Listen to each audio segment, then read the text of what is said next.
Well, okay, this morning we're in Galatians chapter 5, verses 1 through 4. And it's important to understand what the apostle is saying because a lot of folks really have this messed up. So in Galatians chapter 5, Paul says to the brethren, that is, believers in Christ, to stand fast. Quit being wavering. Stop wavering. Be firm in your faith. Get settled on this. And what he's talking about is being steadfast and firm in this liberty. That word just simply means freedom, wherewith Christ has made us free. Free from what? Well, he's made you free from the law, which you did not keep, and he's made you free from sin. Now, watch what he's saying here. Now, I want you to understand who he's talking to. He's talking to believers, and he says to them, and be not entangled, King James, or ensnared again. See, now, notice that little word again. They had been entangled and ensnared and under bondage to the law. That is the law of Moses.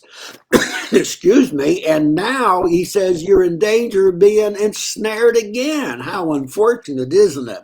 And yet he says with a heavy yoke of bondage. So the danger, of course, is if they don't stand firm, they're going to go back under the bondage of the law, which they couldn't keep, and the consequences are severe. And notice here, behold, I, Paul, say unto you, that if ye be circumcised, which was part of the law, if you were keeping the law of Moses, you had to be circumcised, and Christ, he says, shall profit you nothing. Now, what's happening there? One of the things that indicated that they were going back under the law was to be circumcised. And what he's saying here is this: if that's the case, if you go back under the law, then Christ is no longer any effect to you. Wow, we got to think about that. If you go back under law, which the law you didn't keep, which brought you under the bondage of sin, if you go back there, Paul is simply saying that Christ is useless. That's the strong word he uses, of no effect. That is, if you go back there, Christ is absolutely of no value to you. And that's the peril, isn't it? Because you're redeemed by Christ. And so if you go back under the law, you're putting yourself in a perilous position. Notice again, for I testify, verse number 3, to every man that be circumcised. And now you got to understand, if you're circumcised under the law to be saved, then Christ is no effect to you. And now he says, you better think through this. You better reason through this. You better do some thinking, because you just can't keep part of the law.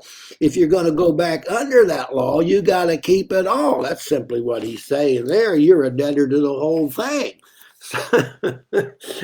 Which they couldn't do, and they didn't do. And notice here, now look how strong the language is in verse number 4.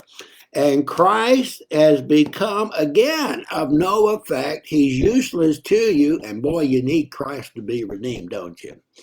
And you're putting yourself in a position, Paul said, where Christ is no longer of any use or value to you.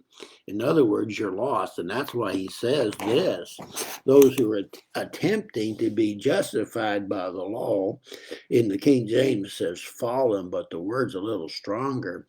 It means you have severed yourself from grace. Can a man fall away? He certainly can. And in the context here, the way that they were doing it was leaving Christ by going back under the law. And if you do that, you're in some serious trouble. Don't put yourself in a position where you're in that kind of jeopardy, because the Bible certainly teaches, and it shouldn't be a controversial subject at all, that you can fall from grace. You can sever yourself from Christ. So don't leave him. Boy, there's a lot to think about there. Well, you give it some thought, and we'll pursue this tomorrow. See you then.